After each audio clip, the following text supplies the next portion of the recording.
நார்மலாகவே வந்து பார்த்தீங்கன்னா 12th கம்ப்ளீட் பண்ணியிருந்தாலே நமக்கு போதும். ஈக்குவலி வந்து 10th டிப்ளமா ஸ்டூடெண்ட்ஸாக இருக்கட்டும், டிகிரி, இது எல்லாமே வந்துட்டு உங்களுக்கு கெரியர் அட்வான்டேஜ் தான்.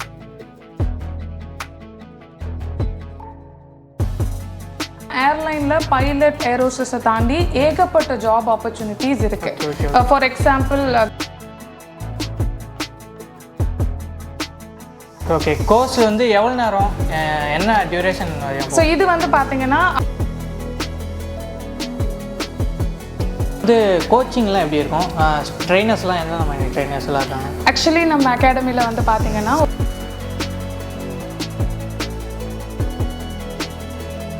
அகாடமியில் வந்துட்டு பிளேஸ்மெண்ட் எத்தனை பேர் ஆயிருக்காங்க? ஸோ ஆக்சுவலாக நம்மளோட அகாடமி வந்து பார்த்தீங்கன்னா நம்மக்கிட்ட ட்ரஸ்ட் ஆப்ஷன்ஸ் இருக்குது, ஸ்காலர்ஷிப் எக்ஸாம்ஸ் இருக்குது. ஸோ